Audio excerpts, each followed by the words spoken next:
My name is Elena Hartwell, 28 years old. An Ivory family dinner has always felt like a slow bleed. Until tonight, when the cut went deep.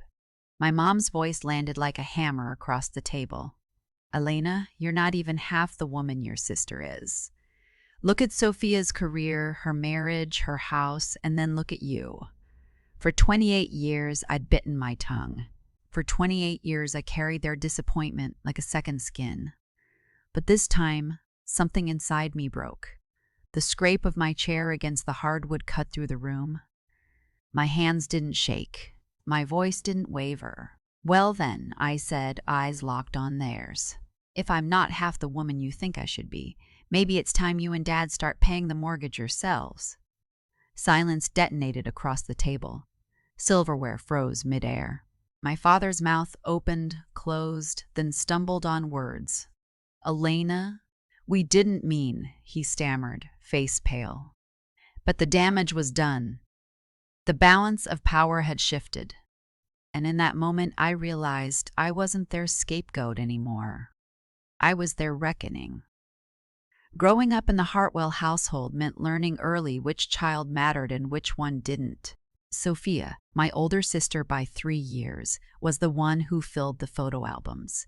Her birthdays occupied 47 pages, elaborate cakes, friends crowding the frame, Mom and Dad beaming in every shot. Mine occupied 6 pages total, and 3 of those were group photos where I happened to be standing near Sophia's celebration. My 12th birthday, Mom baked peanut butter cookies, the one thing I'm allergic to, and said, "You're old enough to handle your own birthday, sweetie." I'm swamped. The pattern grew with each passing year. My high school graduation, honor student, blue cap and gown. I stood on that stage under blinding lights and scanned the auditorium for my family.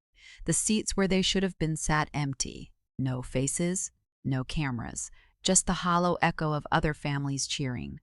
I found out later they were at the nail salon with Sophia, helping her prep for a date. I took the bus home alone that day, clutching a paper rose from the complimentary gift bag, pretending it was enough. Every Sunday dinner followed the same script. Sophia just got promoted. Sophia and Daniel bought that gorgeous house. Sophia is planning a trip to Italy. Isn't that wonderful? And then, inevitably, "So Elena, what's new with you? Still doing that social media thing?"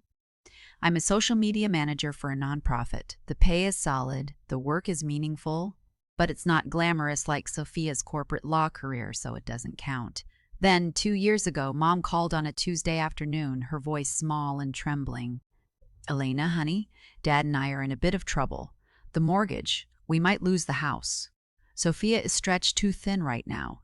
Could you just temporarily?" I said yes. $1,850 a month. No contract, no written agreement, just a promise, temporary, just a few months. That was 24 months ago. Nearly 2 years of payments, quietly transferred from my account to theirs, every month like clockwork. No thank you. No acknowledgement. Just an occasional text.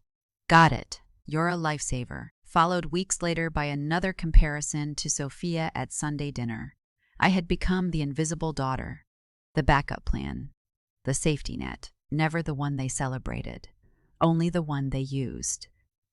And then, after 2 years of silence and service, my mother looked me in the eye and told me I wasn't even half the woman my sister was. That's when I knew I wasn't going to stay silent anymore. The first 12 hours after I walked out were the quietest of my life. No calls, no frantic texts, just silence, the kind that confirms everything you suspected but never wanted to believe. 12 hours later, Sophia texted, "Mom said you were really rude tonight. What's wrong with you?" Not, "Are you okay?" Just accusation. The same script we've been running for 28 years. Except this time, I wasn't playing along. By evening, the extended family group chat exploded. Aunt Carol, "Elena, how could you? Uncle Ray. That's so disrespectful." My parents had launched a damage control campaign with everyone except me. I didn't respond. I took screenshots of every message. That same week, I went to see a lawyer. Not to sue anyone, not yet, but to understand my options. Her name was Patricia. She reviewed my bank statements, the emails, the text exchanges, and looked up at me with the expression of someone who'd seen the story 100 times. "Do you have any written agreement that this was a gift?" she asked. "No." "Then legally, this could be pursued as a loan." I didn't plan to sue them, but knowing I could, that was a different kind of power.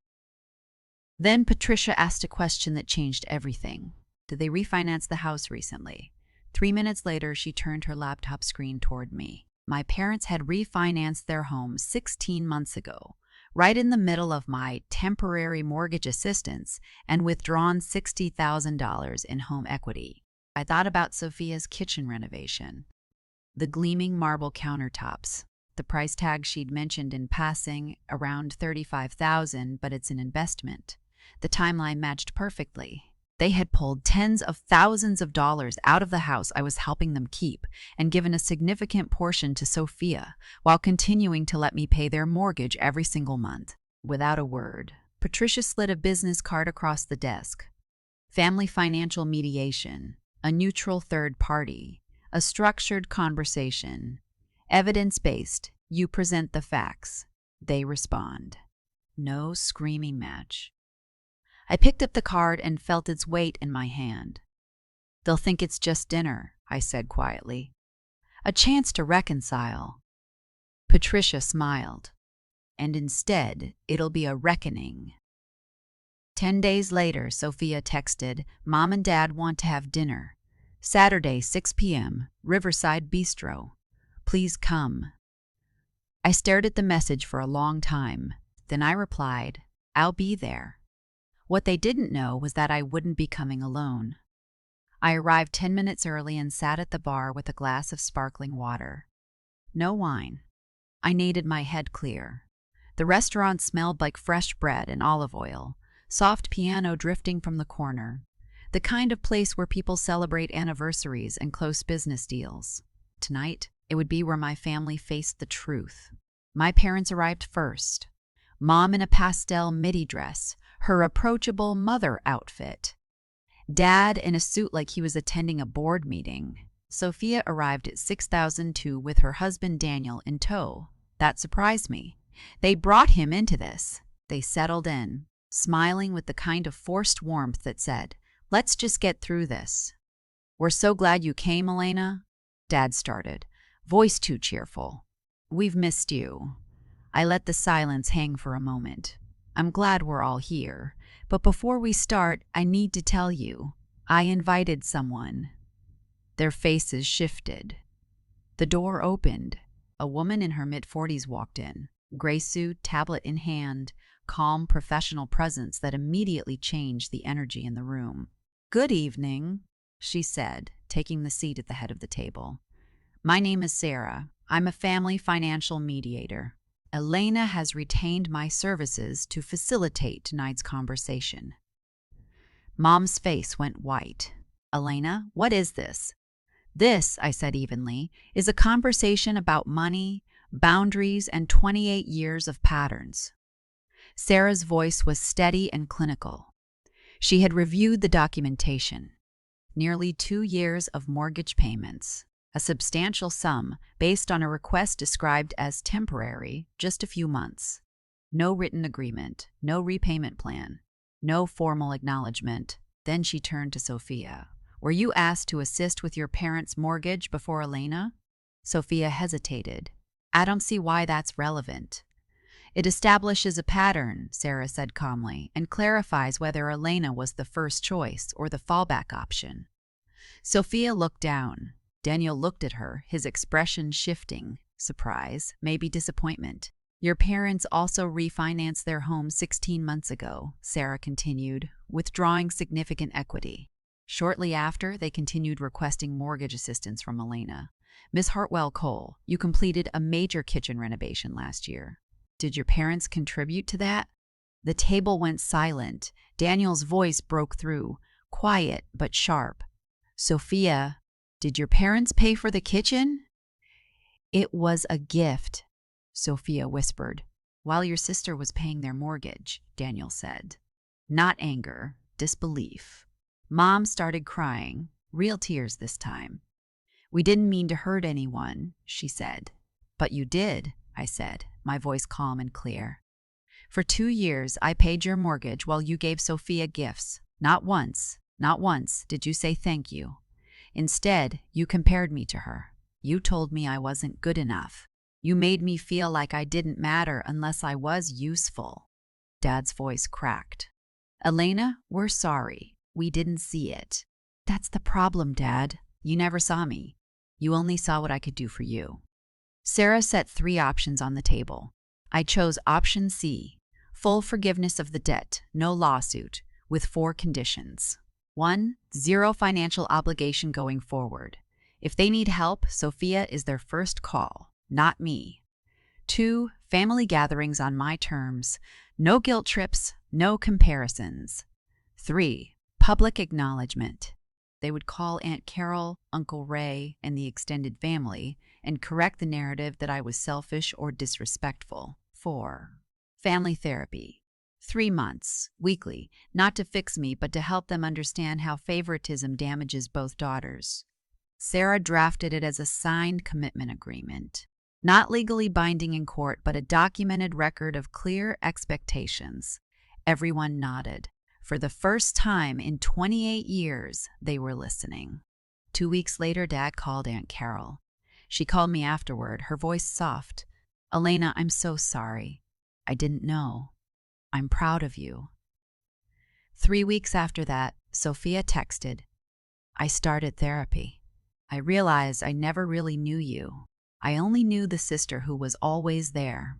I want to know you, really know you. If you're ready." I saved the message. 3 days later, I wrote back, "Okay, coffee. But this time, you ask about me." She replied, "Deal." 1 month later, I hosted dinner at my apartment. Not my parents, not Sophia. I invited Maya, Sarah, who'd become a friend, and 2 close coworkers. I cooked pasta, not perfect, but made with love. The smell of garlic and basil filled the small space. Laughter echoed off the walls. No one compared me to anyone. No one asked why I wasn't married or more successful. They just asked, "How are you? What do you need? What makes you happy?" Maya raised her glass. "To Elena, who taught us all that saying no to toxicity is the same as saying yes to yourself." We clinked glasses, crisp and clear, like a bell ringing in the quiet. That night, I sat at my kitchen table and opened my journal. "Dear 18-year-old Elena, you are not broken. You are not half of anyone. You're just in a family that doesn't know how to love you the way you deserve. It'll take 10 more years. But you'll learn. Real love doesn't demand. It doesn't compare. It doesn't exploit. Real love sees you. You'll find it, not always from blood, but from people who choose you. Today, for the first time, you chose yourself. Love, 28-year-old Elena." I closed the journal. My phone buzzed. "Dad, family therapy confirmed. Saturday, 10 a.m. I replied, "I'll be there. I don't know if they'll change. Maybe they will. Maybe they won't. But I have. I'm no longer the girl waiting on the porch, hoping someone will see her. I'm the woman standing in her own light. Unapologetic, unashamed, and finally, completely free. True power isn't about revenge. It's about reclaiming your worth. It's about looking at the people who made you feel small and saying, 'Not anymore.' You are not half of anyone. You are whole. You always were."